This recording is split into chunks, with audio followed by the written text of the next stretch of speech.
mean, I think we have some sort of responsibility to do our very best to make sure they understand. I mean, we could say it's not our responsibility that you took it that way. Oftentimes, you know, we fellowship, we talk, Donnie's there, the gang is there. And sometimes I just don't want to talk about business. And we were talking about the word friendship. A lot of us call each other friends, right? Are we really friends if all we talk about is business? What do we really know about each other outside of our companies, outside of the revenue? I want to hear about your wife. I want to hear about your husband. I want to hear about your traumas. I want to hear about your pains, your desires, your needs as a person. So your delivery, you have to be very aware of how I'm delivering this message and be open to have that particular criticism about how I'm delivering. Because I probably have made something in my head up and I need to be open to make sure that, hey, this didn't happen. This didn't happen, Mirica. This is not what that was. What was crazy is there's only a few that I can call right now that I know that they would even remember that we're having this conversation. I don't know if I need your help right now. One day I will. The fact that there's only a few people that I can even trust to even recognize that something's wrong. Welcome to another edition of the Social Proof Podcast. All right, cool. Okay. All right. Do that again. Gotta do that again, Dave. We gotta do that Let's again. do it again, okay? Rewind. Energy, all right? Welcome to another edition of the Social Proof Podcast. All right. We are in here. All of our Social Proof sevens are sponsored by Terry Igioma with Trade and Travel. Y'all know Terry? Yeah. Yo, the GOAT when it comes to teaching people the market, teaching people how to trade. And she's had so many people make so much money. It's ridiculous. So her brand has grown exponentially without ads, simply helping people make money, and the word just spread. So give Terry a round of applause. Had to pay some bills right there. But yeah, so today we're going to have a conversation that's not about business. Actually, my partner, Ernestine, she had this concept, this idea last year. And she said, man, all y'all talk about is business. I got to give a special mention to my co-host, Donnie Wiggins. Hey. Donnie Wiggins. She was actually supposed to host, but I guess she was eating and food got on her hoodie. And I'm trying to help her with that. But yeah, so Ernestine had this idea like, yo, we need to not talk about business, have a whole conversation about business. And I was just telling them in Atlanta, not talking about business. It's like unheard of. I didn't know if it was going to work. So give me your idea behind this concept. So oftentimes, am I going? Yeah. Okay. So oftentimes I come around Dave, you know, we fellowship, we talk, Donnie's there, the gang is there. And it's like, what did your ads do this week? And this sponsorship and this revenue. And I did $1 million in a day. Well, I did $2 million in a day. And it's all great. And it's like, you know what? I am a creative. I'm an artist. Some of you know I'm an actor. I'm a poet. And sometimes I just don't want to talk about business. And we were talking about the word friendship on another episode that we did. And I was like, a lot of us call each other friends, right? But like, are we really friends if all we talk about is business? Like, what do we really know about each other outside of our companies, outside of the revenue? Like, I want to hear about your wife. I want to hear about your husband. I want to hear about your traumas. I want to hear about your pains, your desires, your needs as a person. And I think it's important for us, especially in this social media age, to not define ourselves by what we do, because what we do is just what we do, but it's not who we are. So I wanted to craft this conversation with some phenomenal people who I know are doing phenomenal things in their spaces. But more importantly, we're people. We're not actors. We're not entrepreneurs. We're not business owners. We're people. We're humans. And I want us to get to know the more human side of each other. So that was the reason why I brought this to you. I love that. Well, we might as well just introduce this illustrious panel. You can share what you do, but this will be the last time. This is the last time. Okay. Yes. So we're going to all say what we do. And then that's the last time. We start with you, Ed. Yes, I am Ernestine Johnson Morrison. I am an entrepreneur serving as the co-founder of the Legacy Center here in East Point, Georgia. The CEO and founder of Greenlit ATL, which is a media and production company. I'm also an actress, a poet, and a mom and a wife. Love it. Tennille. Hey, everybody. My name is Tennille Moon. I am a business owner. I am the owner of a company called Moon Advisory. It's a CFO advisory firm, business advisory firm, and we work with all types of businesses dealing with their finances, their tax, their accounting, helping them scale, understand their numbers. And outside of the business, I am a mother of 2 teenagers. Wow. Yes, 2 teenagers, but also a mother of 5 additional amazing children. Wow, that's awesome. Yes. So, mom of 7. Good. What's up, y'all? Michael Anthony, Mike Bless. Hello? Can you hear me? Oh. Is it on? Yeah. All right. I'm in the film industry. I'm a writer, producer, actor. I think that's about it. Yeah. That's it. Hello, I am Dr. Amira Cassandras, also known as Dr. Mimi. I'm a board-certified psychiatrist. My husband and I own 2 practices for women's mental health as well as community-based psychiatry. Do like professional development as well as some coaching. And I am of course, a wife, but also a mother to 3. I have a 19-year-old as well as a 6-year-old and a 4-year-old. Nice. What's up, world? I am Q Parker. I am a 30-year music entertainment veteran, occupying the space of singer, songwriter, executive. I am a serial entrepreneur, philanthropist, a husband of 20 years. I have 2 children, freshmen in college now. Nice. And I'm a grandfather, a new grandfather. Oh, congrats. I have a grandson, yes. Hello. Hey, everybody. My name is Jazz Shine. That is my real name, not my stripper name. I am a realtor here in Atlanta, so I know this is our last time talking about it, but if you need to buy a house, call me. I am I want to get into acting. I told EJ that I'm going to take it serious this year, I promise. And I am a 2-year fiance. Okay. And I have 2 stepchildren, and I'm a grandma. Yeah. Yes, that you are. And she calls me Mima, so I'm real. I'm certified grandma. Got a whole title. Yes. That was a mix of everything. Like I heard stripper, I heard grandma was just multifaceted. But my name is David Shantz. I'm a podcaster, host of the Social Proof podcast. Woo-hoo. And my passion is facilitating conversations just like this one. But I think it's appropriate to start off with a theme of happiness, right? Before we go deeper into kind of like the things that we deal with. And I want to know what makes you all happy. And have you ever sat down to think, what really, really makes me happy? Not what pleases people, not I'm happy that I did this thing that pleased that person, my wife, my husband, my kids, and now I'm happy because I pleased them. But truly, what makes you happy? Outside of food? Is that what makes you happy? Yeah, a lot of times. So why you going like workouts, diets, stuff like that? Isn't that interesting? Like the thing that makes you happy, you can't do. Literally. Can't do it every day. All the time. Can't all the time. So what makes y'all happy? Like what truly makes you happy? I'll start. I love laughing. I love being silly. You know, oftentimes we are expected to be these polished individuals all the time. Yeah. And I just love getting with my homies. We joan each other. We have tough skin. Yeah. And so for me, the ultimate happiness for me is just laughter. Mm-hmm. Yeah. Yeah. I love laughing. That's good. Tanil. For me, honestly, I love dancing.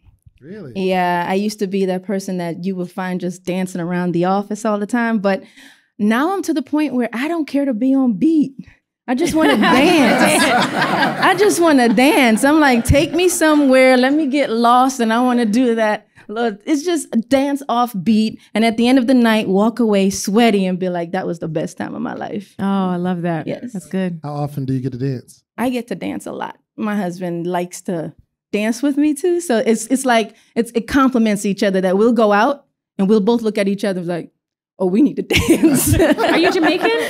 Yes. I'm hearing like a Caribbean twang. Yes. Okay, got it. But we want you on beat though. I'm always be on beat. I'm always be on beat, but If it ever happens, just say, listen, that's her zone. Let her do it. Leave her alone. Have you ever wanted to like dance battle somebody? Because I that do is it like my all the ultimate time. dream. I do like, it be all in the club time. with my friends. Yes. And then like we see a group What of you girls want? over there, and it's like, What you want? We're just gonna be battle hyping. today. favorite part of Yes, girls sir. trip. Yeah. When they battle each other, when Tiffany Haddish come in and Missy Elliott come on, she like, that's me. Mike Bless, what makes you happy, man? Laughter. I love to laugh. I love making people laugh.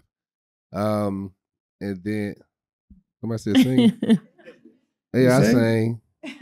Do you? Hit us with a little note, Mike. Hit us. Oh, No, First off, how she know that? How she know? Is you got somebody here? No, I just be He like to sing. right. He like singing. I'm like, hey, who I was said like, that? oh yeah, I do like to sing too.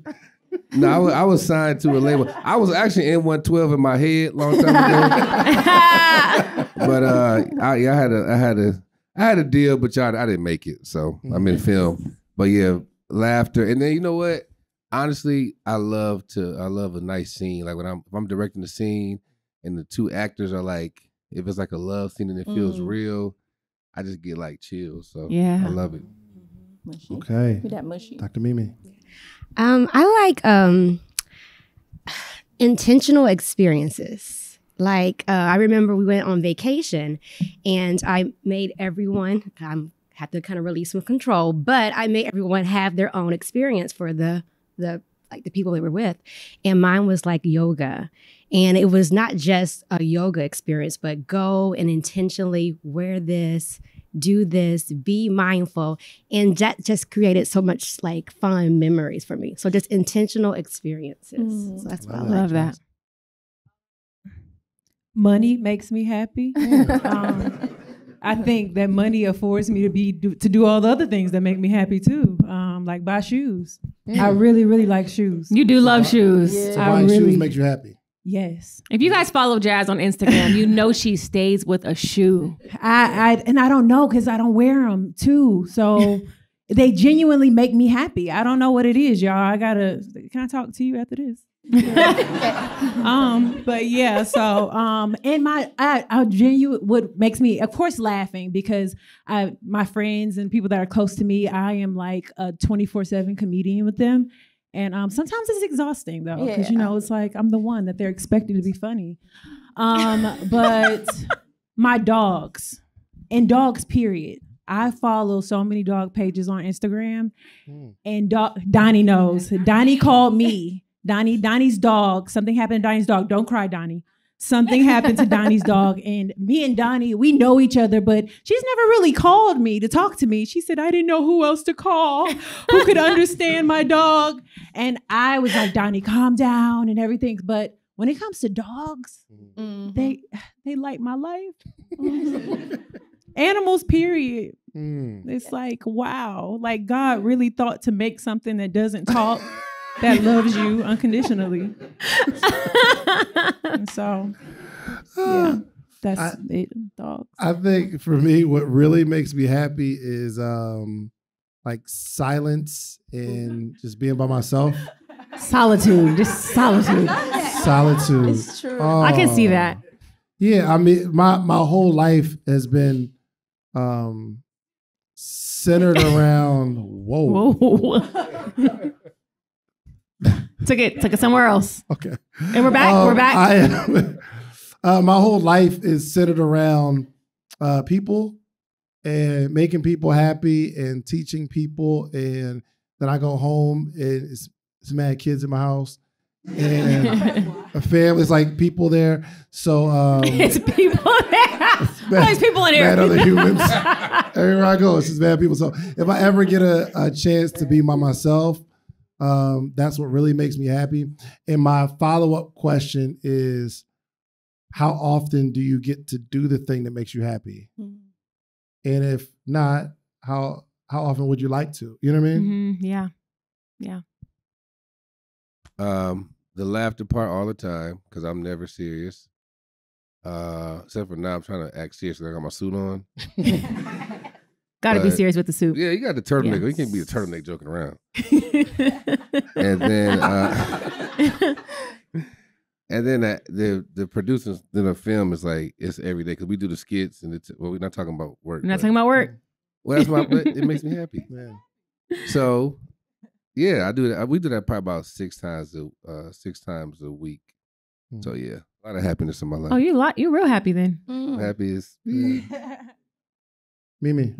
Every day, I make it a point to be intentional, and so if I'm going to either just anything, like if I'm going to go to sleep or I'm going to go to bed, or take a shower, I make sure everything's intentional so I can just be in the moment because that I know pours into me. It makes me happy. So I have to make sure I'm just constantly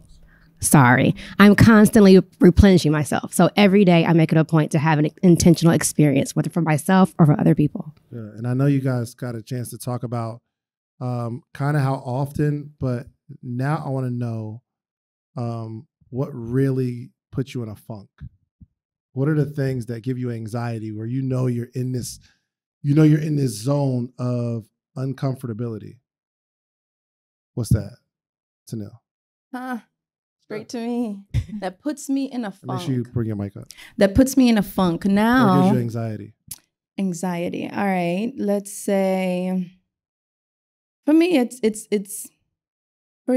my I have teenage children. So, everybody that too. There's a teenager and an adult, but my adult. Chill. How old are they? How old are they? I have a 20. I have a bonus 20 and a bonus 18. Okay. That's what the 3 adults, but the one that give me a headache, you know how when you start off, you're raising children and you have all these beautiful dreams of these kids and you're like, oh, I'm going to invest all this time. And then you're waiting when 18 happens and it just blossoms and you realize it is not a ripe fruit. So that's my 20-year-old. But my 20-year-old, he's a musician and he's just hard. He's a drummer, he's an artist. And that's my anxiety. And sometimes, as a parent, you want to see the best and you want the best now, but he's the one that I still keep my hand on a lot. And that is the one that I stress over the most. Anxiety. You can't dance that away, can you? Mm-hmm. He's the one. Dance that one away. Mike? Again, I'm gonna realize I don't have a life because I'm talking about work again. Mike, we gotta get you some friends. Right. Are you single? Yeah, I'm single. Recently, I'm single now. Oh. Yeah, she was like, you just want to work. We might gotta get you to go out on some dates, Mike. Something. Yeah, for sure. Wait, this turned into something. Anybody here? Anybody else here? Single? Any single ladies in the building? Eligible bachelorettes. Single ladies say, Honestly, always trying to put me on this dating block. I got this girl. She's really cool. She's smart. She's beautiful. I love you, sis. With the numbers, when the numbers are down, I get a little nervous, because I have to create something that even though I'm creating for myself, I still have to create something for a lot of people to, connect with it. And if I might be in a different space in that time, I might want to talk about some gangster stuff. And it might be a time for love. So I got to adjust my mind. So that's a little stressful to try to, because creating is supposed to be something you love, and which I love, but that's the part I don't love about it is trying to, because I'm not a person, I'm not big on, I don't go to social media and see somebody else, like a couple super happy, like, oh my God, I'm single. Because I know behind the scenes, everybody fighting, everybody having issues. Mm-hmm. I'm realistic. No, never. They don't post that. You're like, we're in Jamaica. But before that on the plane, y'all was fighting. They don't post that part. So that's it, just that. And then, of course, when a loved one, when somebody I love is in a situation like I can't help with money or can't physically change something like sickness, that stresses me all the way out. I want to know something about, you said, when the numbers are down, it could put you in a funk or anxiety. What are the feelings? Is it a feeling of, wow, are they not feeling us no more? Or what are you thinking when the numbers are down? Yeah, because it's up and down, but when it's down, like, is this it? You know what I'm saying? Because there's been some of the greatest things we've saw, it's down and then it's over. But how does that make you feel as a person, like in your psyche? Like, do you take it personal, like it's me? Like, how does that play on you and your esteem? I try not to take it personal, but it's your baby. Mm-hmm. So it is personal. You know what I'm saying? You try to be like, I don't care what nobody think, but you do. Because it's like, I'm creating this and I want you to like this. Even though I'm doing it for me, I'm doing it for us. And if you're not connecting, it does, because it's your passion. You know what I'm saying? If you passion, if you draw a picture and you put it on the wall, and people are like, ugh, that is terrible. You over there like, I don't care. Yeah. And that's for everyone though. Like, all of us have, brands and personas and just, what the world sees. But when what the world knows you as may or may not be working at that moment, how does it make you feel as a person? Me? I see every. It always work for me. I think I wanted to like. Let him finish. I think it, and I want, whatever you all can chime in. Is it a confidence issue? Because on stage we're like, yo, I'm the best at doing this thing. But when the numbers are down, or when the clients are down, or when the money is down, when the revenue is down, we're not as confident in our ability, or us thinking that, whoa, it could be over. Oh, I need to switch up. And I think a lot of people just switch it up, right? But even at this higher level, you're like, the anxiety is, am I not as good as I think I am? Mm-hmm. Yeah. Yep, that happens. You guys ever feel that? That happens. So I think one way to approach that is every day. For me, I'm cementing more and more my confidence. Because when you are in a space where you are producing a product and that product is reliant on people's approval or they're liking it or not, there are going to be moments where you start to question yourself. It's just a natural thing, because you never want to have a product that people love, and then one day it's like, I can do without it, or it's somebody else. And so when that happens, we all have to have the confidence to pivot, or just look at the realization that that particular season may just be done for that time. Yeah. But I'm just so confident in who I am and what because being a creative, we're never going to stop creating. Mm-hmm. You may not like my Nike sneakers no more, but I got some other stuff in my brain, man, that y'all don't even know yet. Mm-hmm. It won't stop. For me, it won't stop my creativity. Yeah. So if you just not liking this today, keep rocking with me. Mm-hmm. We're going to have something that you're going to rock with. Trust and believe. It's in me. Absolutely. That's like, it's easy to say, but it's not easy to feel all the time. Like, yo, I'm just going to keep pushing. Especially like, and again, this is just me being transparent, where I'm finding the things on the outside are simply things that are going on the inside. It's just other people can see them now. Yeah. Or I've found that like any issue that I'm dealing with, whether it's confidence or anxiety, whatever it is, a lot of times it's stemming back to something. It's like some other issue. Yeah. Mm-hmm. You know what I mean? So Ernestine, I know like you've in this like acting space, like you're really going after, you're one of the dopest actors that I know. You've been in a lot of big projects, but like we have conversations. You like, yo, I'm going to be this season regular, right? But because it hasn't happened yet. Yeah. What do you feel? There are plenty of times where I think there were times I never doubted my talent. Like, that's just one thing about me. I've never doubted my talent. But I also, I think I've trained my mind to understand that the world is just what the world is. It's like how I can get on Instagram and see someone say, roses are red, violets are blue. That's how much I love you. And the whole world will go, wow, they're so deep. So in my mind, I'm like, you know what? We just live in a society where it just may or may not happen for you the way you want it. It doesn't mean you're not talented or you're not worthy enough or you're not good enough. But I had to just really like accept the fact that it may not happen for me the way I want it to, or it may not look the way I want it to. And I can't take that responsibility. So that's why I create other things. I create other things to keep my mind off that this over here may not happen the way I want it to happen. And it makes me sad, not in my abilities, but sad because that's just the way of the world. So it's like, okay, well, if I have no control over this, let me just control what I can control. And it hurts. It does hurt.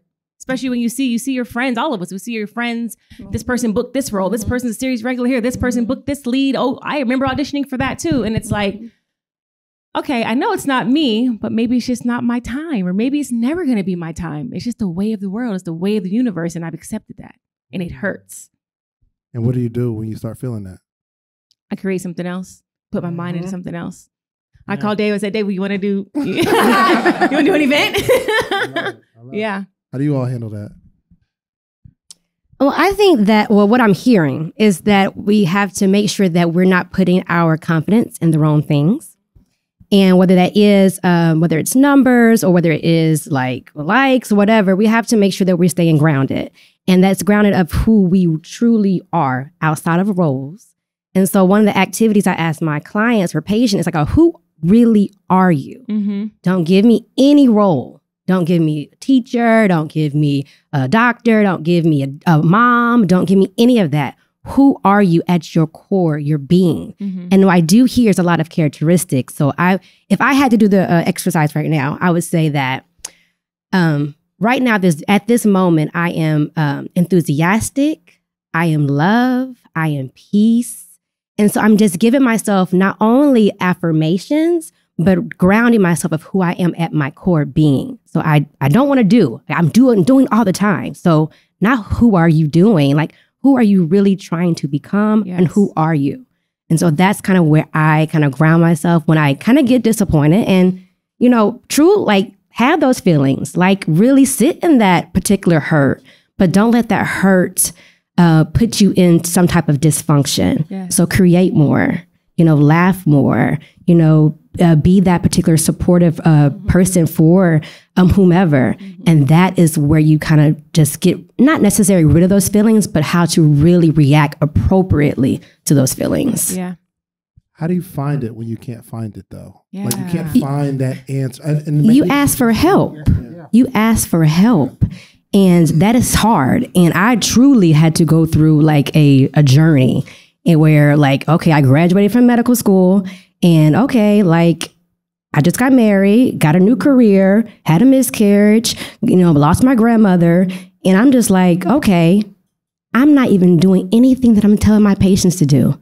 So I need to sit down and I need to ask for help. Mm-hmm. So I went to therapy. Like, oh, I'm a psychiatrist that goes to therapy. Yes. If you have a coach, a therapist, or a psychiatrist that does not have a therapist or a psychiatrist or a coach, get another one. Yes.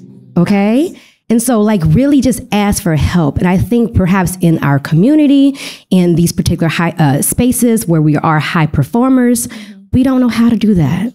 Yeah. And so we really have to ask for help. And it's out there and it's kind of like dating. You have to kind of find what fits for you. Yeah. And so I think that's kind of what you do. You ask for help and, you kind of find that. Yeah. Jazz, do you? I was like. You as kind of, are you married, yes? No, I said I was a 2-year fiance. You were so stuck on the stripper part. So why not just say fiance? Why 2-year fiance? Because Q was like, I'm a 20-year husband. So I was like, shoot, well, since we put numbers on it, 2 years. Do you look at yourself as like a career fiance? Or? Yeah. I'm like, I'm excelling at this. Okay, it's like right before the wife, I have mastered that level. Do you have a date? You have a date? Do we have a date? No, we don't have a date. Maybe one day, sometime. That is Yeah, I didn't know. We good. How often do you talk about it? I mean, we talk about it, but it's not like when life starts happening and you start like I just got out of a like grind mode. I've been in grind mode and he's in grind mode. And when you're in grind mode, you don't want to talk about no $100,000 wedding. You just want to be in grind mode. So I'm just constantly, I mean, that's what you think. He keeps on saying it's going to cost $100,000. It's going to cost $100,000. It is. I mean, I'm trying to, it is. I was trying to have like a $20,000 wedding. Nah. No real flowers, Dollar Tree. I don't need to have no real flowers or nothing. You know, we can do balloons. My best friend is in here. Both of my best friends are here, and they always be like, you cannot use balloons. You have to use flowers. What's going on, family? Listen, are you tired of your 9 to 5 or are you an overworked entrepreneur? Okay, you're still trading your time for dollars. Do you want a sustainable source of income? Listen, have you ever thought about stock trading? Listen, it is one of the dopest skill sets that you could ever learn. Listen, Terry Agioma, she dropped Trade and Travel for the last couple of years to have been the top teacher of stock trading on the Teachable platform, really in the country. And she just released 2.0. The 2.0 version, she's going to have more testimonials, more successful students, more people retiring from their job, more people replacing their income. I'm telling you, with her proprietary strategies, you can get an ROI 8 to 10 weeks, no problem. Listen, and not only just the program itself, but you get bonus coaching calls. She's on there teaching. And outside of that, you know, I'm a big person for community. The community of like-minded people that are going in the same direction you're going into, no brainer. Listen, you want to rock with Trade and Travel 2.0. Listen, do not miss this opportunity to take control of your future. Join Terry Agioma's Trade and Travel Program 2.0. There's a link below that you need to click immediately. Get off the couch, stop watching this right now, click the link, let's go. So the question is, I know you went into like it's grind mode, but how does it make you feel? I mean, it doesn't make me feel like, see, I wasn't a girl that grew up and was like, I want to be married. I romanticized being married and finding the one. It was like, I stumbled upon the one. Mm-hmm. You know, I was with a lot of wrong people. Mm-hmm. And to the world, they look like the right people. Mm-hmm. To the world, it was like, what do you mean it didn't work out? And it's like, yeah, to the world, it looked like I was exactly where I was supposed to be, but emotionally, I wasn't. I never realized how big monogamy is until like I could just go to sleep and not worry about looking through your phone. Yeah. And that brings me so much. It's not a dollar amount in this world that can bring you that type of peace. Mm-hmm. Mm-hmm. And I have that. So that's why I'm not in a rush. I think a lot of times we kind of get engaged to people, and sometimes I think people are in it for the wrong reasons. They may be in it to get half later on. They ain't in it to that. Let's speed this process up. Let's get this 5 years going. So when I decide to leave you, I don't have to leave with nothing. Mm-hmm. And I'm just like, I just know he's there. He's there. Yeah. He has my back. He cares about me. He's there for me. He's nurturing me. And so it's like, it's kind of like a marriage. And so that's why I haven't been in a rush to be like, let's do it. Like, let's just go for it and find a date. How does it make you feel? It doesn't make me feel like nothing. I feel like when you see like the weddings on Instagram, the wedding posts and the gowns, that does nothing for you at all? I mean, no, because I'm such a real N-word because I can't cuss. Is that the wall? I don't, huh? Is that the wall? No, it's not the wall. It's not that. Only reason I'm asking is because you're like, yo, I don't need real flowers. I could do balloons. Like, it seems like you are ready. Yeah. But that's the thing. I'm not. It's like neither here nor there for me. It's very strange. Like, even when we got engaged, right? I loved it. It was amazing. It was so he proposed to me on his birthday. And I was so surprised in Vegas, the water Bellagio fountain. It was beautiful. It was great.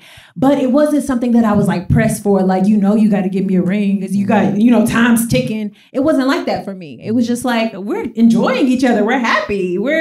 So that's why I feel like that about a wedding. It's like, when it comes, it comes. Maybe one day we'll just wake up and decide to go to the courthouse. Maybe one day we'll have a big extravagant wedding. I have no idea. Can I ask one more question? I guess. When you say one day we'll wake up and maybe decide to go to courthouse or a wedding, are you just hoping that one day he wakes up? Oh, no. Let me tell y'all something. If y'all know anything about Prince Wilson, Prince Wilson is obsessed with me now. Okay, I'm the light of his life. And no, seriously. Like, and I'm not saying that because I'm delusional. Like, you know, some girls, they be like thinking they men crazy about them. And you be like, but I saw him last night at Compound. I don't know about that life. You be like, I saw him at Compound and he didn't look too crazy about you. We're not like that. He's really, I think that if I was like, come on, let's go to the courthouse tomorrow, he would be down with it. Okay. Okay. You should try it. I don't want to go to the courthouse. Yo, you know what is great? You know what's interesting?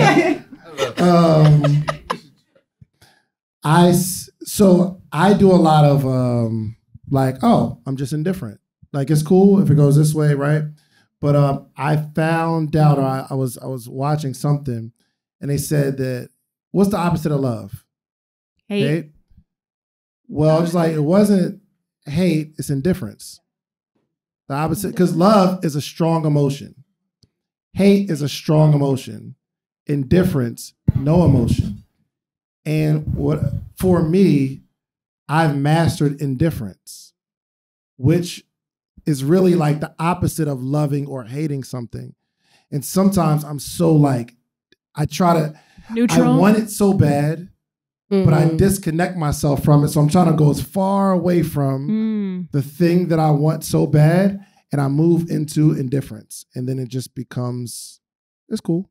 So not in your scenario, but like for that just no, I was asking questions for myself, but there's been things that I wanted so bad, and then I've just convinced myself that it'll come, God's timing. But see, I'm like that with acting. I'm like that with acting and entertainment. And I feel like I was in a singing group for 9 years, and to never see a Grammy or see anything close to a Grammy, not even a check, it's made me, and when it comes to entertainment, period, like people always tell me on my Instagram all day, you need a show, you need a show, you need a show. And it's almost like I've just been like, you know, it'll come when it comes. Like I just because I'm also a believer that opportunities come to me. I don't go chasing things. I didn't go to Ernestine asking her for an opportunity, like put me on a panel. You know, people need to hear what I got to say. No, she came to me. And so I believe a lot of times opportunities come to me, but like you said, that could kind of be where I fall short, is because I'm just kind of like, but then that's also how I don't get disappointed. Because like my mom was telling me to get into acting when I was like first year, like college or whatever. And I went to one casting call for Tyler Perry. That line was so long. I was out there all day, never saw nobody. Never got to go in front of people. And it would have been different for me if I would have went in front of somebody and they said no. But just not seeing at all was so discouraging. And I was just like, you know what? I'm going to just get discovered at the mall. I'm going to just be walking around and Steven Spielberg is going to be like Jurassic Park. You belong in it. Come on. And that's what I kept. But that's how I stopped from getting disappointed. It's like if I don't go after it, I can't be disappointed when I don't get it. But do we really feel that strategy works though? Because I don't feel like that works, because you're still disappointed if the thing doesn't come. I mean, it's worked for me, Ernestine. If you don't chase it, because you've psyched yourself out to say, oh, it'll come, or if it's meant to be, and if it still doesn't be, then like I feel like I'm still disappointed. Right. No, like how you say you were sad. Like you were like, I'm sad because it's something I'm going after and it's not happening and it's just maybe timing and it may come. I'm like, I'm not going after it. It's not sad. So I want to say you are a star, for sure. Thank you. And I know Ernestine what she's thinking. I stole her slogan one time. She went off on me. Create, don't wait. Create, don't wait. She's like, nice slogan, bro. You ain't tagged me. I'm like, hey, gotcha.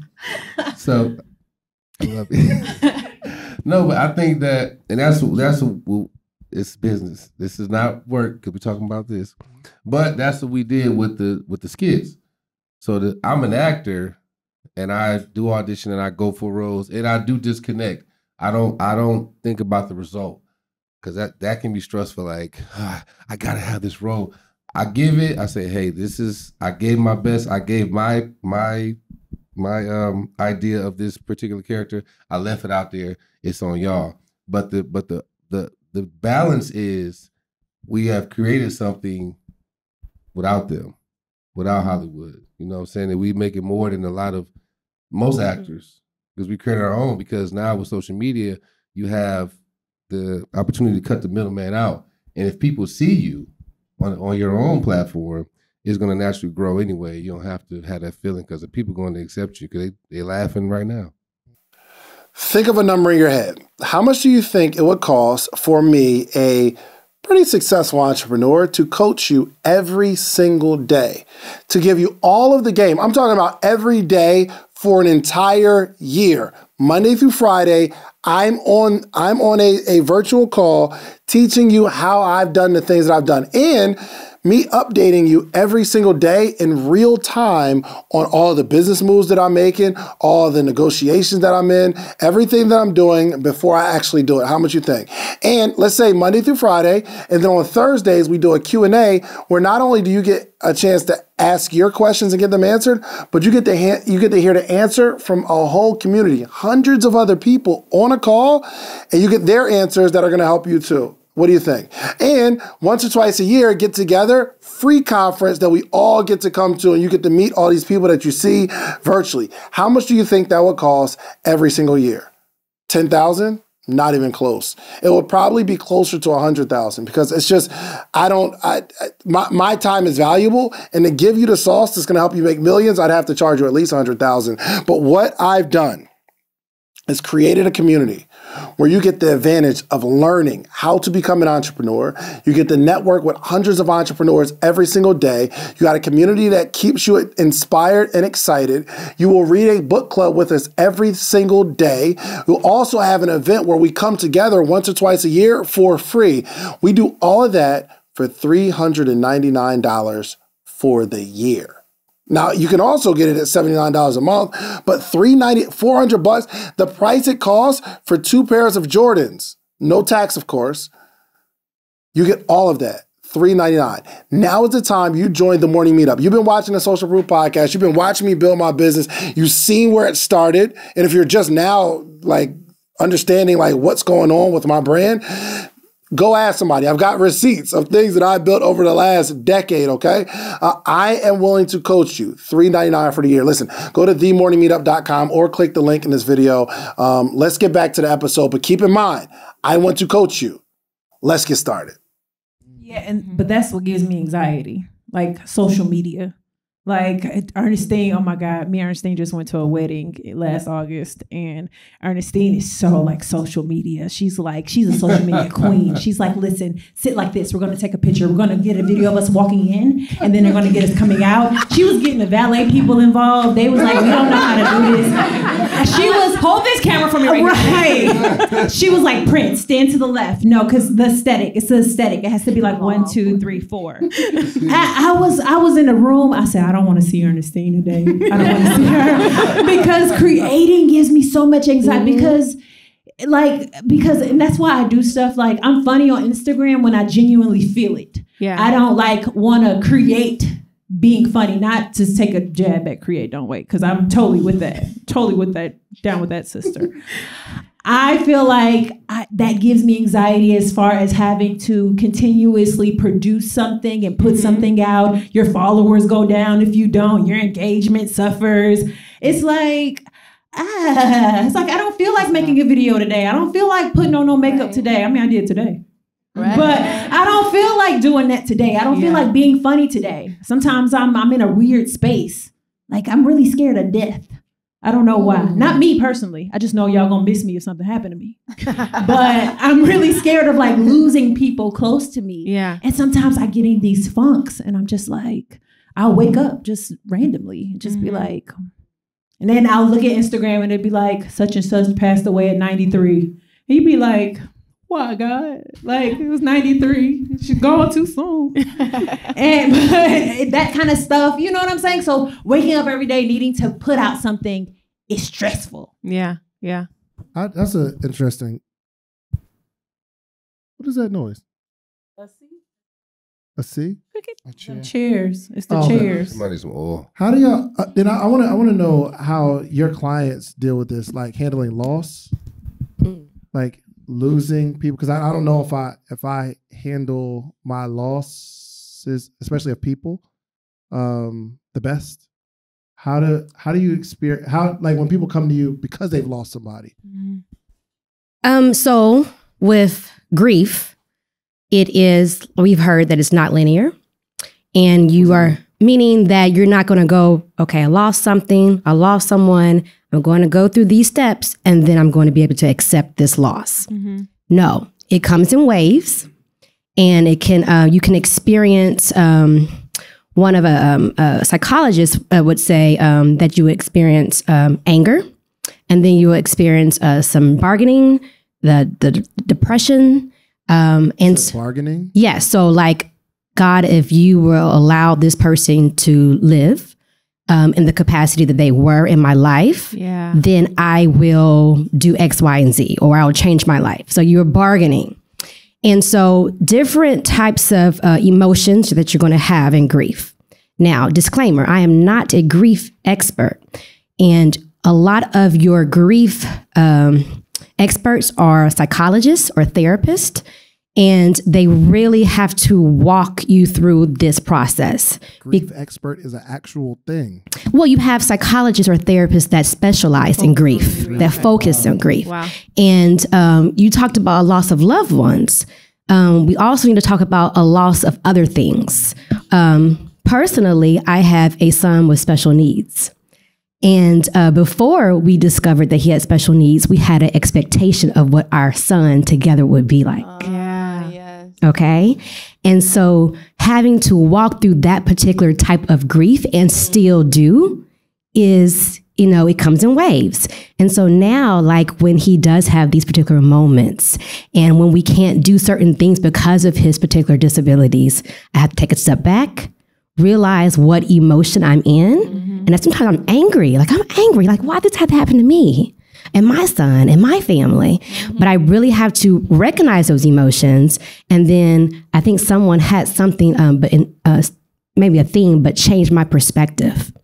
So now, as a mom of special needs that's going through this, I feel now, I have to kind of express this or talk about this and make sure other moms or dads or families know that, hey, you're not alone. And that helps them with their particular grief of that expectation. So it's a lot of, it's grief it's very complicated, and we really want to make it, simplified. It's not. Yeah. It's not. And you don't want to run away from the emotion. You want to feel it.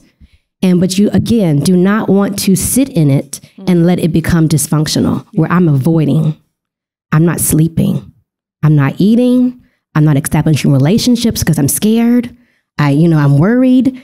Okay, how is that perpetuating dysfunction? So yeah, so it's. I wish I had a simplified answer, but I don't. But that's grief. You want to say something? No, when you were speaking, it just made me just think about when we get into these dark places, right? Like, I was in a really, really dark place. 2020, 2021 was like, I felt like I was just in this dark hole, and I'd never been in that place before. And then as I opened up about it, I found some of my other friends and associates were also too coming out of just like a very dark place. I want to know, how did you all deal with coming out of a dark place? Or have you ever been in a dark place and just had to use certain tools to get out of it? You want to go? I'd say for me, regarding a dark place, I think some of my greatest accomplishments comes from being in a dark place, honestly.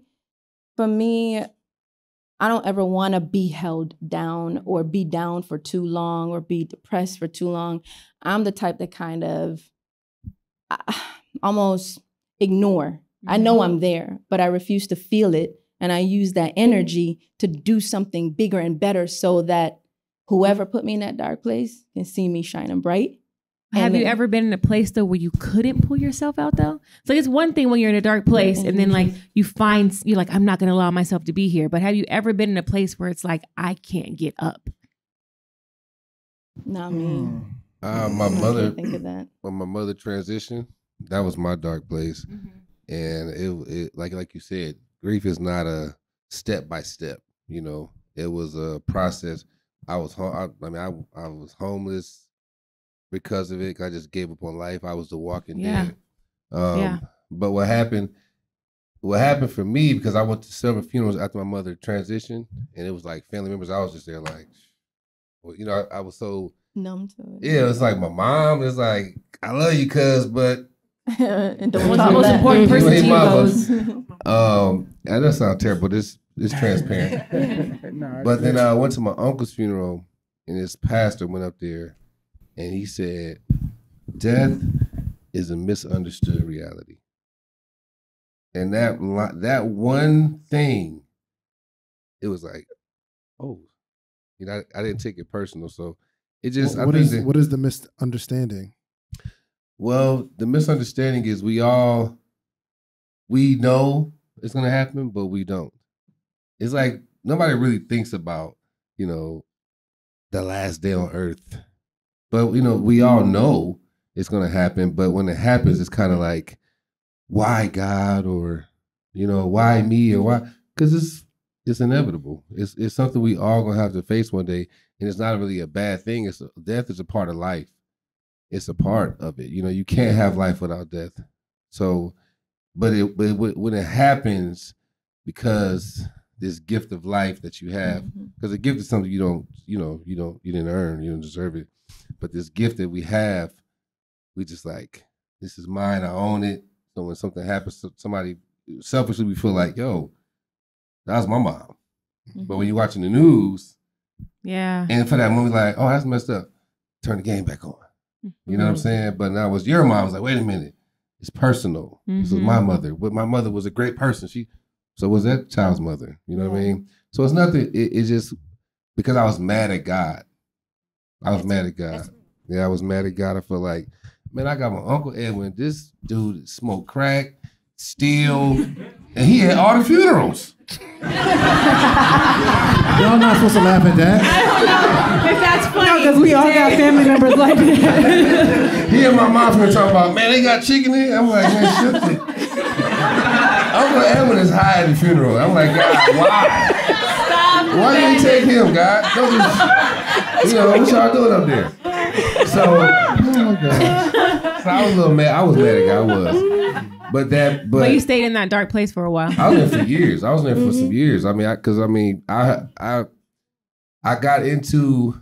I was facing 30 years in prison. I was living a very illegal life, but I got into the streets because I grew up in the hood, but I was never a street dude. I ain't sell no dope as a kid. I played sports. I sung, but all of my friends were, you know, in the streets. And then my mom had cancer. I'm like, yo, I'm about to rob a bank, literally. And my boy like, hey, whoa. Just come sell some dope. I'm like, all right. Don't want to go too far. You got some good friends. Yeah, way out there. Those are friends, and then you're like, hey, don't rob a bank. Just come sell the Come on, brother. Sell this poison, brother. Don't do that. That's how you know they care about you. I love you, brother. Now, this is a house. So this is terrible. It's toxic, but it's real. So I got into that world, and and that became an addiction because at first it was like, this is for my mom, but then you make $40,000 in a week, you're like, ooh, you know, that was for the women a little bit, you know, because you was working at the mall, you ain't had nothing, and now they like you.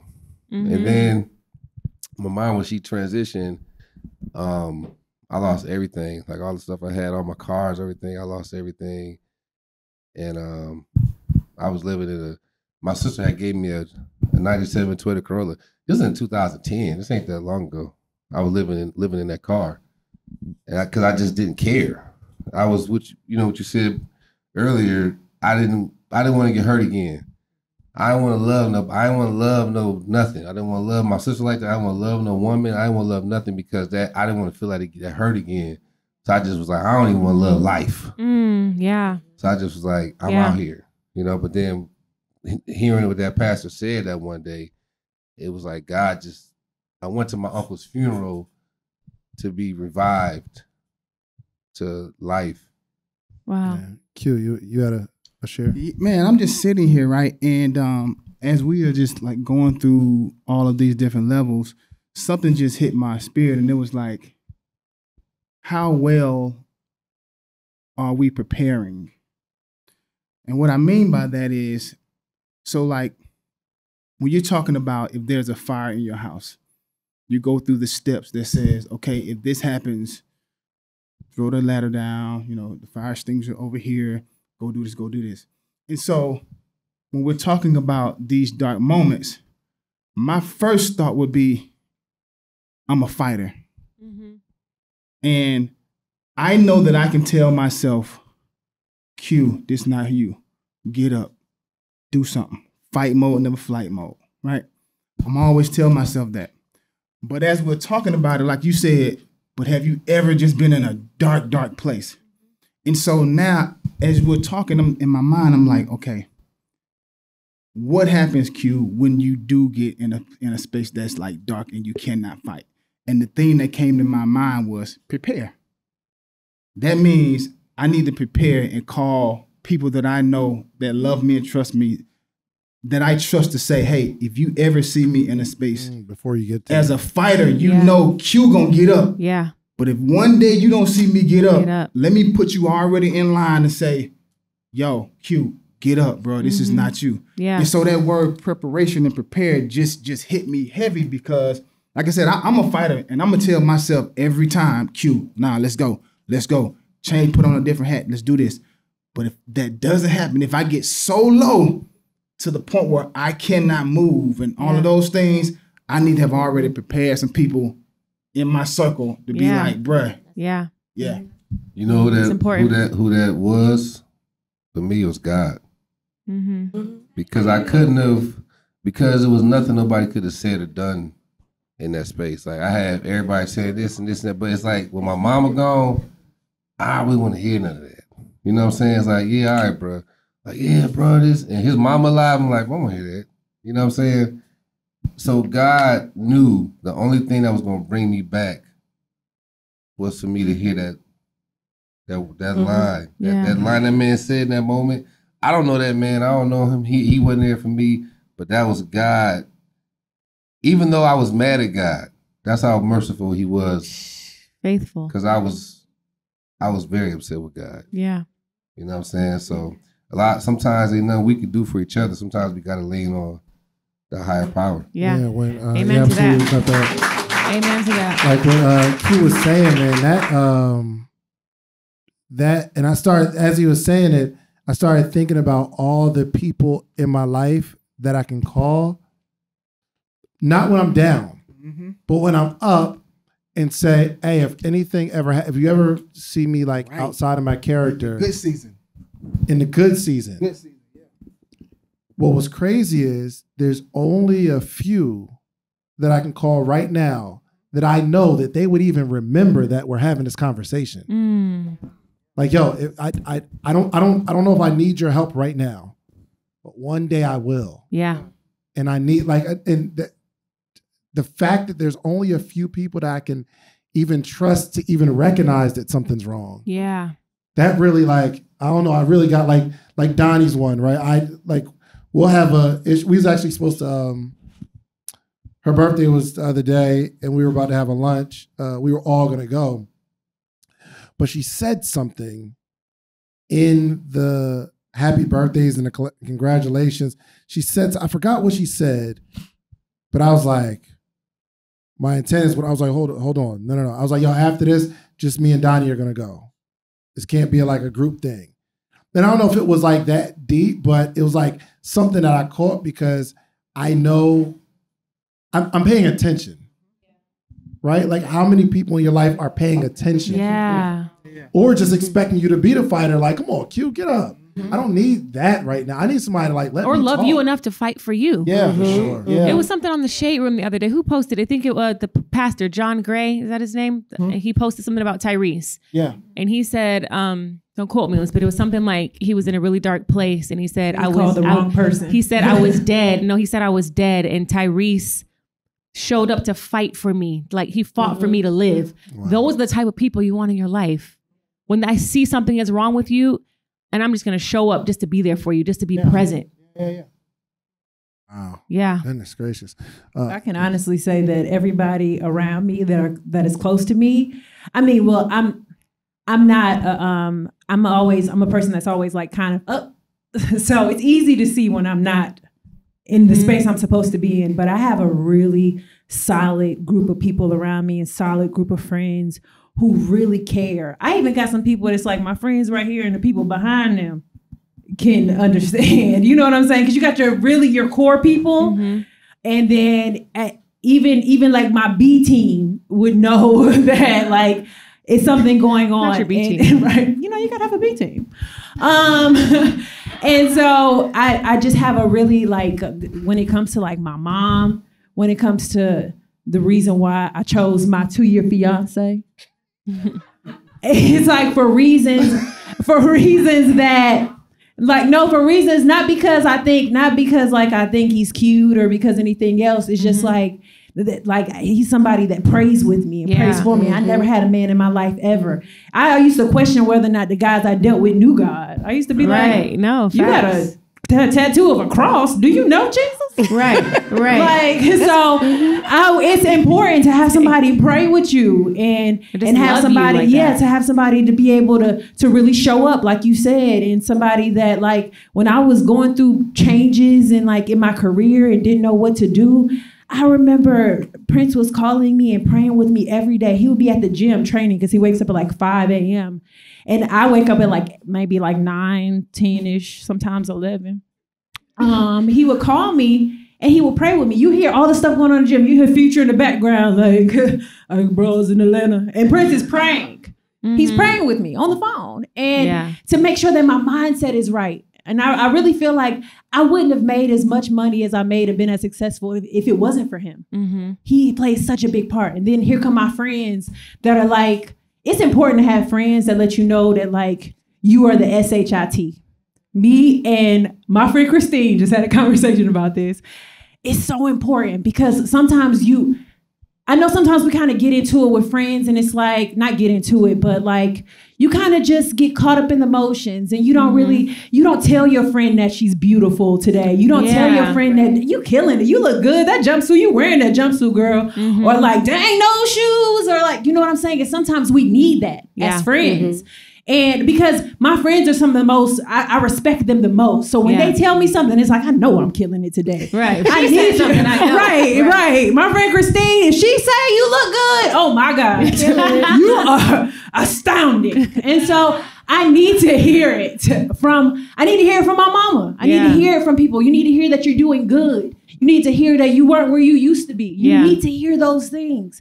I like words of affirmation. I realize all the things are my things, but like I need gifts, I need words, I need love, I need, but all of words, I need to hear the words. I need to feel the love. I need to know that you saw that I was looking homeless for 5 days and then I showed up looking like this and you was like, whoa, hot nobody.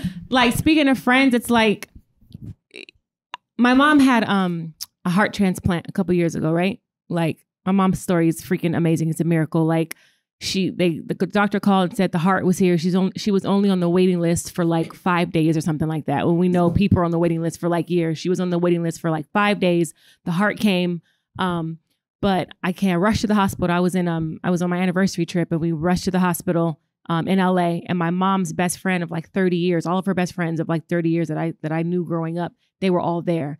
And it was a moment where my mom, one of my mom's friends was giving her water and she had the bottle going up to her mouth and she was giving her water. She was, feeding her pretty much. And she had like water dripping down her face. And her other friend took a cloth and was just wiping her mouth. And I just started crying because I said, God, please let me have friends in my life who will wipe my mouth and feed me when I'm on the hospital bed. Like when you're in moments and times like that, you need someone to be like, hey, I got you. Like, I mean, how much of a blessing is it to have a friend for 30 years, one, and then to have a friend for 30 years who will be at the hospital as you're about to get a heart transplant and wipe your mouth, bathe you. You know what I mean? Like it was a lot that happened in that hospital room. You know, people have to bathe you. They have to wipe you. They have to brush your teeth. And her friends were all there. So it's like when we're in those, that's why it's important to have these conversations and cultivate real friendships. Like, Dave, what's up? How you feeling today? How's, you know what I mean? It's just like, that's what really, to me, is success, is having people who are going to pour into you and love you when you don't love yourself. And I think you have to be honest too, because that's a two-way conversation. Mm-hmm. The one side is, how are you? And that's an honest request. I want to know how you're doing. Yeah. But I think the other side, the recipient of that, has to be honest too, and get rid of the representative. You know, we so cool with, I'm good, yo, too blessed to be stressed, you know, I'm doing my thing. Blessed and highly favored. Disappointed. We got them all. But honestly, answer the question. Nah, today ain't a good day, bro. I'm struggling today. Yeah, and be vulnerable. Yeah, that's the But vulnerability you part. can honestly answer it to somebody who cares. You can't just be at Publix and you walk in and, hey, how are you doing? It's like, you know what? It's been a lot. I could though. You be sitting there like, okay. The produce is over here, sir. Like, when it comes to your friends, yes, be completely honest with your friends. But don't just be out here, hey, how you doing? And just pouring out your life story, because I ain't trying to hear all that. Yeah, this brings me to a point. I know we're kind of like talking about our friends, and I don't even know. I can't think of anything that I've been doing for like 20 years or so, right? So Q, I wanted to ask you, and I don't even know if you can talk about it or share, but my favorite group, 112 growing up. Anybody that knows me knows that is my favorite group. I can sing every word for word. And hit us with something. Hit us with a 1, 2. All right. Hit us with a well, you know, I sang about. Come on, man. I'm a player. But like favorite group, right? And we started having a conversation, and I realized that y'all aren't necessarily a group anymore. And I always wondered, man, how like a group of people can do something so special for so long. And I know there's like, yo, that's my brother, like we in this forever. And then it breaks apart, right? So, I mean, that must have been hard. Not only not being like y'all breaking up the thing that y'all built for 20 years, but also the actual relationship in it. Can you speak to that? Yeah. So when you start a partnership, we started middle school. Wow. So we're talking 7th grade. I'm now 46 years old.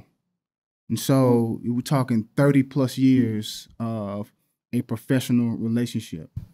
And the way that I explain it is when you've committed to one part of what I believe I was called to do. I was called to be in the group with my brothers, being a part of a group that is really unheard of, where it's 4 equally talented. You know, everybody is pulling their weight. Everybody is contributing equally. That is something special. But however, when you first start so young, there's really no vision of who you want to be as an individual. Because as a teenager, all you see is, I want to be with my brothers in this group. We're going to do these records and we're going to do this. However, as you are maturing, guys are having kids. And so now fatherhood comes in. So now there's a different set of priorities for group member number 1, whereas 2, 3, and 4 may still just be bachelors. And so when it's time to go do work, father can't necessarily do what he normally could do, because now the responsibility, priority is father. So then you add that component, and then guy number 2 gets married. So now husband is the priority. So now you got father guy, you got husband guy, and you have 2 single guys. And so 2 single guys still want to go in the studio all night, but husband guy can't be in there all night no more, and daddy can't be in there all night no more too. So as we're growing, it's starting to spread a little bit, right?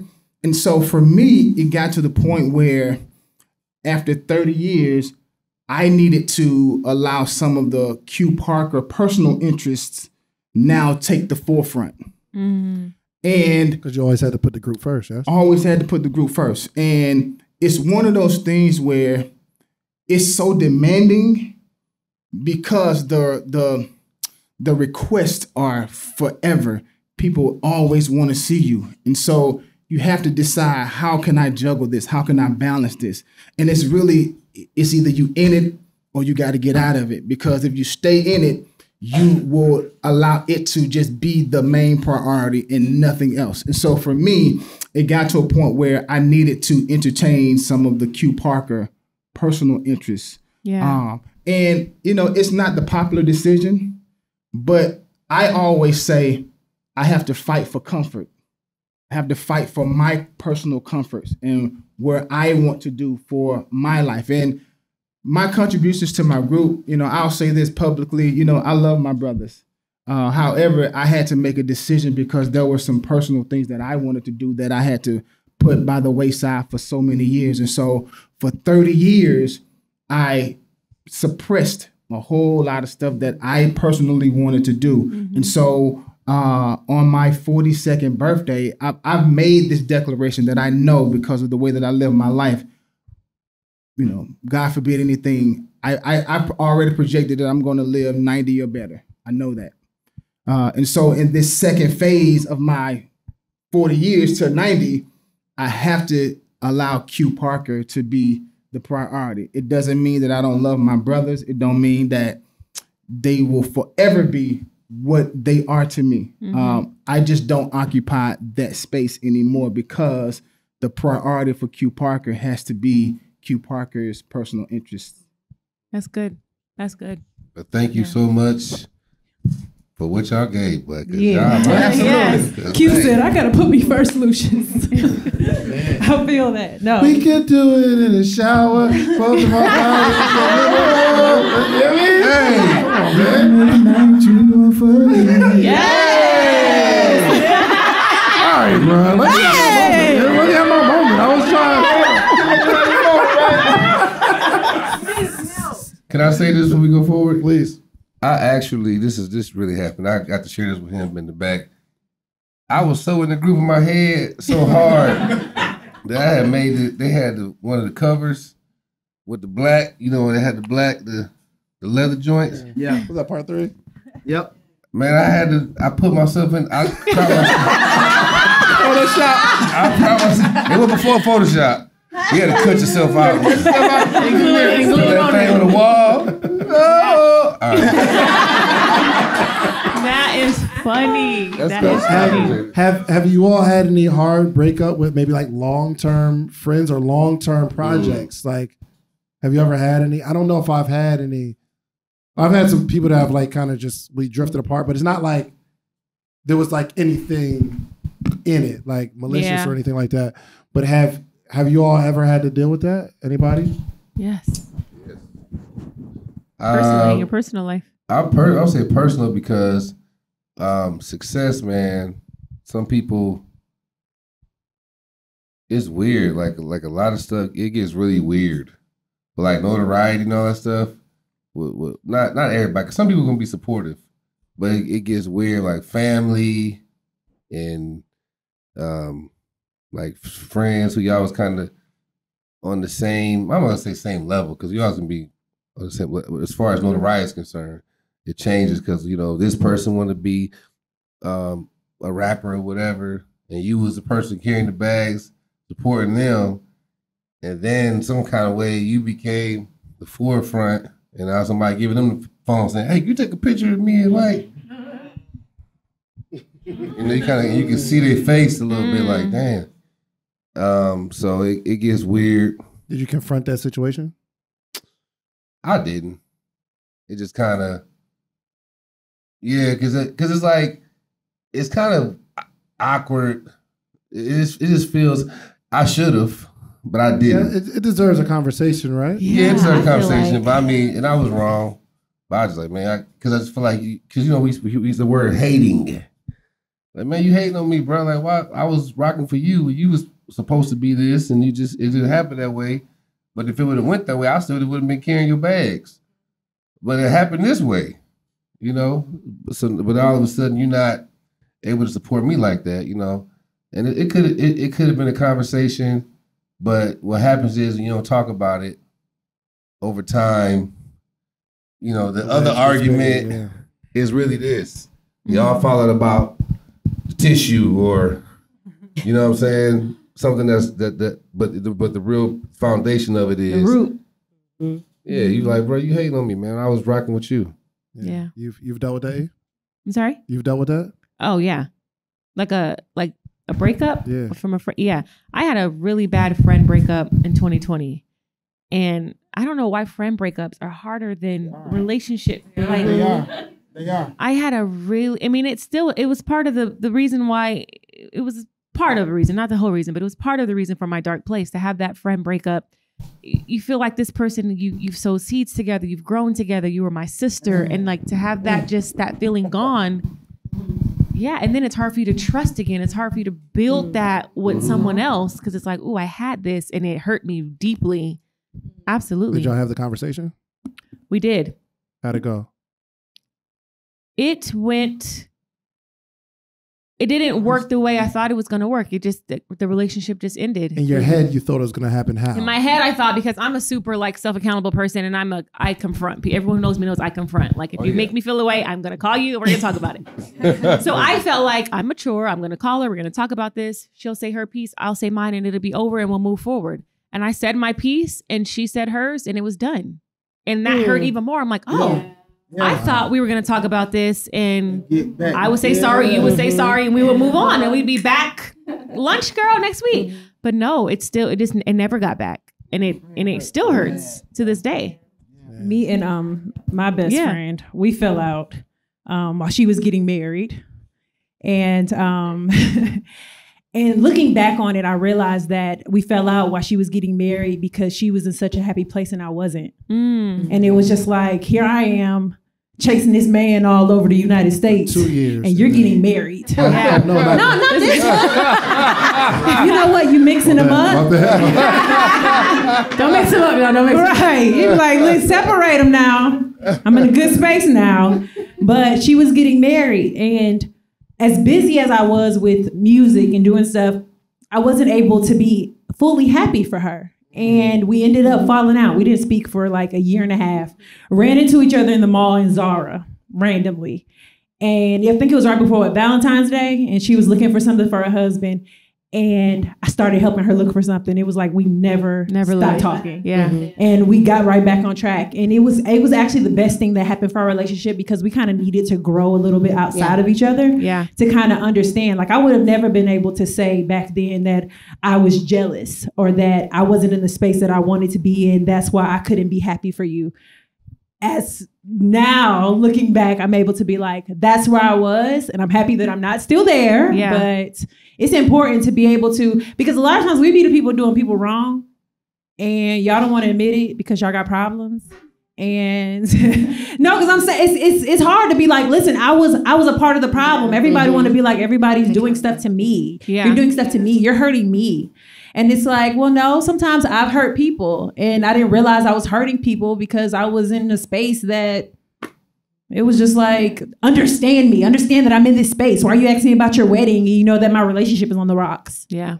And it's like, while y'all are in Zara, like y'all just, the relationship just kind of got back from that like moment? literally picked right back up. But did you ever say, yo, I was jealous? No, we had a talk. We talked. She even showed me the video. I went to her house and we had a whole movie night watching her wedding. And I was like, oh, I would have been standing right there. It was like, but it's like we understood. You know what I'm saying? Yeah. And I love that she doesn't, now that I'm on the verge of getting married, she doesn't hold that against me. And that's growth on her end. And, you know, she's not like, well, you know, you wasn't at my wedding, so good luck with yours. It's like, so where's the list? Let's do the list. And so I appreciate that. And I think that's growth. And I think that's us being able to grow up and understand that our little breakup was for the best. Yeah. Yeah. You have an experience? I mean, I have one, but for mine, I can't say it ended positive. Like we didn't remain friends. Really, really, really good friend for several years while I was a young single mother. And she was just there helping me with my children, babysitting them, everything. And honestly, it kind of came out of nowhere where somebody pointed out something to me and said, seems like she wanted to be me. So it was a friend that eventually, as I dug deeper, it was like they wanted my life. Yeah. And with them wanting my life, they started trying to get behind my back, be friends with who I'm friends with, talk to them. It was just like duplicate my life down to I have a tattoo on my back and she went and got the same thing. It was just different. And it was just like, look, we're twins. Look, oh my gosh. And it was just like, should I be happy for this? Or it was just... Be concerned. It was concerning. And then it got to be to a point where this one friend behind my back started talking to my ex. You know, and then when that happened, I had the conversation. I said, no, we need to talk. This is becoming scary. And, now this is dangerous.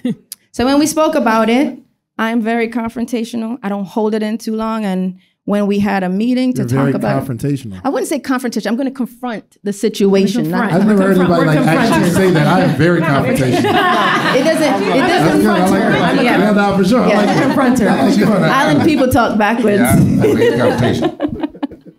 We talk backwards too. So she wants all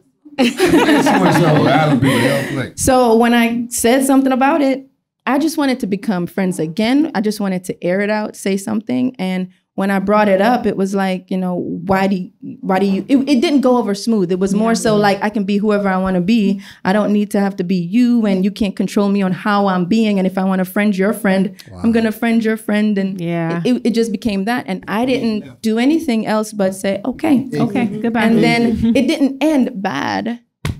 It was just, I understood. And Is she still with your ex? No. Okay. It was like a behind the scene trying to talk to the person. And eventually, like now, she still like may DM me, may wish me happy birthday, may say small things to me here and there. But I just understood I'm the type of person, be who you are, but I'm gonna make sure you know I see who you are. Yes. And once I see who you are, it doesn't mean I cut you out of my life completely, but I keep you where you need to be. Yeah. And that's how that friendship turned out. Yeah. I can still say, oh, hey, happy birthday, and see you and wave and give you a hug, but I knew, you know, it's not my cup of tea. Yeah. Maybe you got an experience? I've had 3 best friends since the 8th grade. And we're really, really close. However, one of those friends, we went to college together. And just because of stupid stuff, whether it was sororities and all the other stuff, we fell out. And this was one of my best friends since the 8th grade. And we did not talk for maybe a year and a half. And we were at the same university, in the same circle, just looking crazy.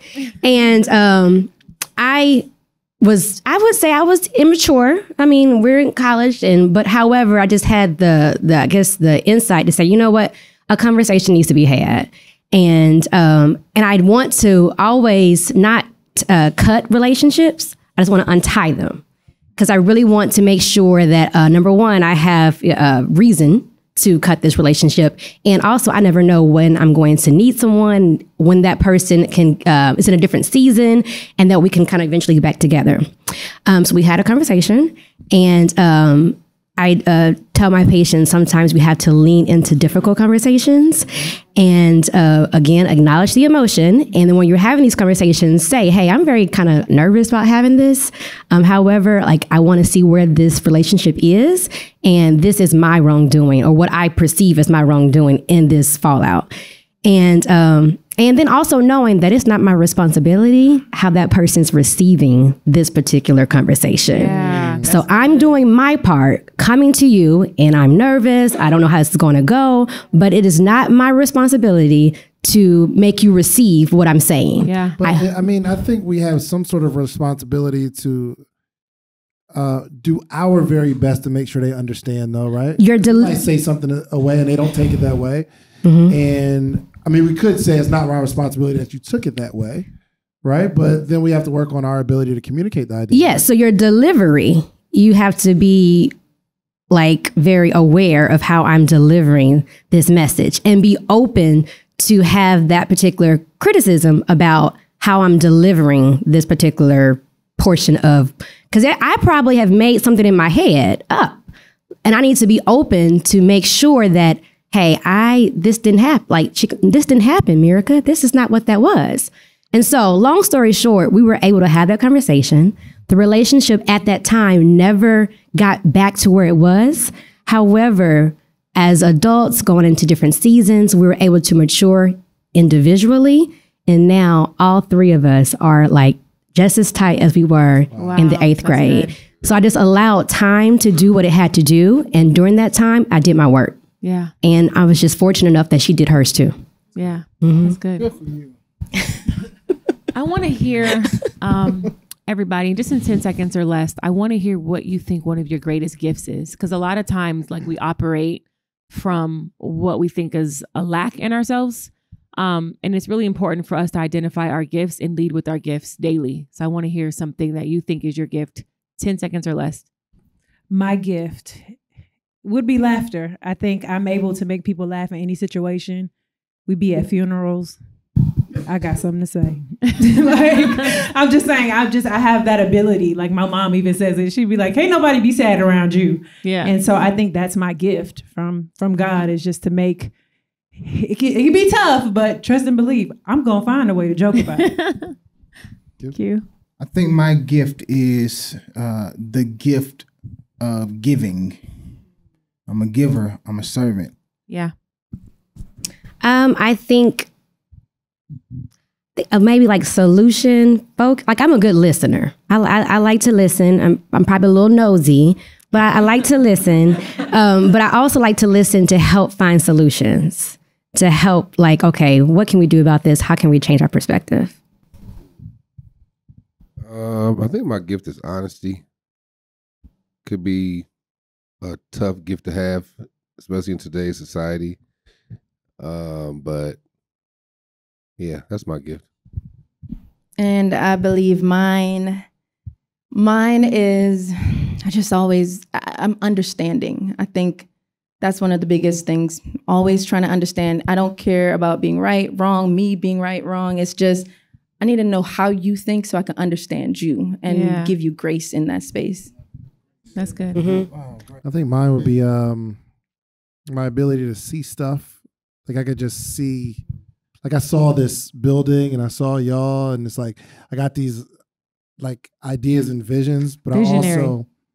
I also see things in people. Mm-hmm. Like, I could just see, like, all right, the smile is there, but something something ain't right. So being able to Discernment. see stuff. Yeah. I would say mine is thoughtfulness and servitude. Like, I'm a great server, and I think about things that I know most people just probably aren't even thinking of for other people. Good. I want to ask one more question of you all, and then I want to get into questions, because I definitely would love to hear what's going on in your chairs. A lot of emotions, a lot of thoughts, a lot of feelings going on. Are you thinking about other people right now? Are you thinking about yourself, experiences, things you want to do? What I like to know is, what would you accomplish if you weren't so afraid? So I think we're all afraid of something. And I said this to somebody else, and it was a whole conversation like, well, I'm not afraid of anything. Well, I don't believe that's true. I think we're all amazing at certain things, but like, there's something that if we can just get past this, we do some amazing, amazing things. And I want you to think about it too. Is this not business related? Just period. Who would you become if you weren't so afraid? Right. So I'll go first. I don't know about afraid. Yeah, but I do fear confrontation and rejection. So if I wasn't so worried about what other people think of me, and I wasn't so worried about why shouldn't I say the thing that I know needs to be said to the person, I think I would experience a lot less anxiety. I'd be a lot more happy. And I would be like even more fearless in, I can see some things, but I won't go at it because I can see all the stuff between me and the goal. Yeah. So, and not even just business, like I can see the thing between me and a prosperous relationship over here, or a prosperous feeling of empowerment between me and the vision I see for myself, that brave, fearless me, right? But there's obstacles and there's people in between there. So Yeah. that would be me. That's good. I'll say, if I wasn't afraid to let go of things, like I'm a person that holds on, whether it's the friendship or the thing that I know, and this is the rhythm it's been, and I need this rhythm to stay. I'm always chasing that same dynamic or relationship or vibe or rhythm that I've had with a thing, a person, place, or thing, instead of just like accepting that this just may be time to let it go. Like this just may be the end. I will chase it and be like, no, remember the time remember how we used to always go get Subway sandwiches? Like, you know what I mean? It's just like, it's like if I could just let go of things and rid myself of what it looks like in my head and walk into the new spaces that obviously God is trying to move me in, just cutting those ties to things, any people, places, and things. That's deep. For me, it's something that I'm aware of right now and currently working on. And it is a fear of not having my own. So for me, I'm saying that because I feel like I've just always taken care of stuff on my own. And until the day that I met my husband, who first showed me how a man takes care of a woman, that oftentimes I battle letting go of mine. And wow. He's pointed it out to me many times, like, you're so fearful. And if you can recognize that it don't always have to be you that get there, that if you think of us, if we became, it's us now. You don't have to feel like you got to have your own. And it's been a constant conversation, and I've been working on it, but he's just been my visuals of imagine where you could be, where we could be, what we could have if you just let go of feeling like, but I gotta have my own. Yes. That. It's interesting how that like extreme fear can come off as extreme strength. It looked like you seem so strong like because you're so afraid, right? Man, that's powerful. I can relate to that for sure. And it correlates to what you said. Mine is a fear of trusting people when it comes to like building my team. If I trusted people more, I would be further along. Because it's like, I don't know, it's not that I don't trust people's greatness. It's just, I'm like, I need to do that. Similar to what you said. Yeah, I'm a little bit of a control freak when it comes to my vision or my product. So I'm kind of like, make sure you call. Like, I'm going to call. It's a little, I got this. Right. It's like, I wrote it down. So it's a little bit of that for me. There's a lot of bit of that. Yeah. I got to work on that and just trust and give people the opportunity. But but it's almost like I don't want to give them the opportunity to fail. Yeah. But I have to, because I can't, because it's like, I don't have any, y'all see I got no friends. Y'all know I'm going to get your phone number, call y'all. But I got to just learn to trust, stop being afraid of just trusting people what they supposed to be doing. Yeah. One of the most uncomfortable emotions for me is embarrassment. And it stems, for me, I believe it stems from falling short of the perceived expectations of me. Yeah. And I'm doing my work, and I think it stems back from childhood, as well as me, being this doctor, and now having to mind read what you guys want from me as this person.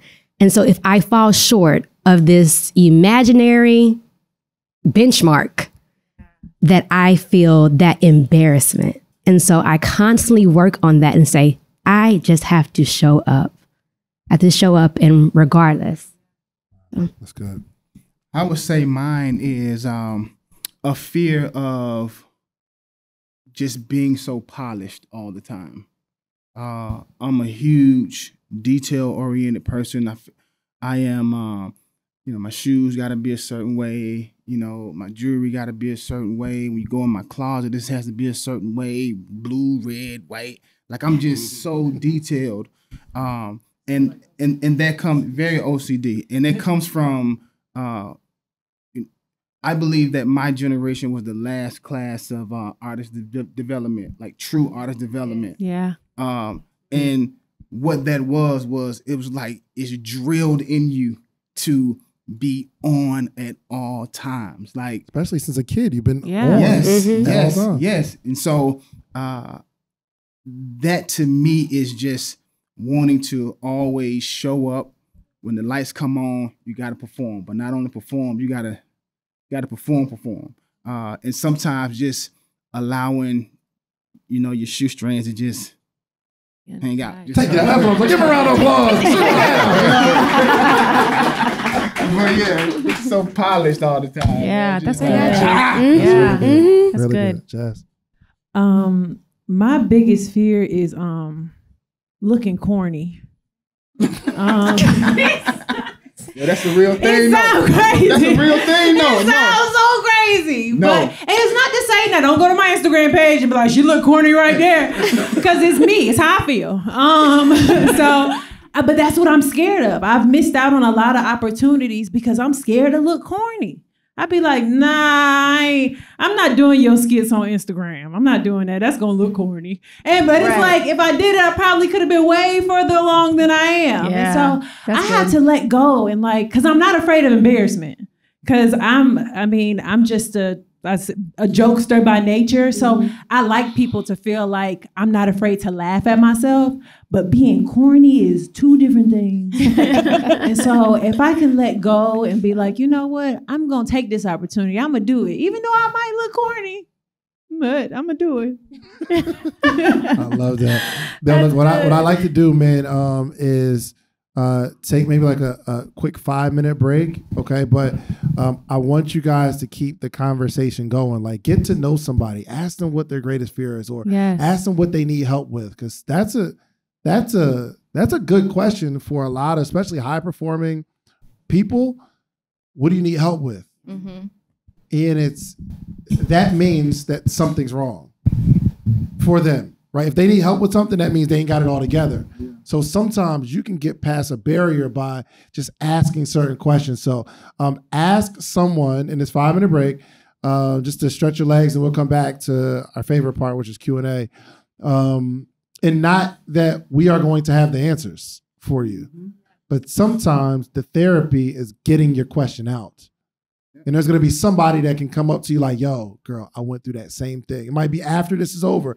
I went through that same thing, and this is what I did. You just watched this whole episode. If you like this episode, watch this one right here. Click right here. You're going to like this one if you like the one you just watched. Check it out.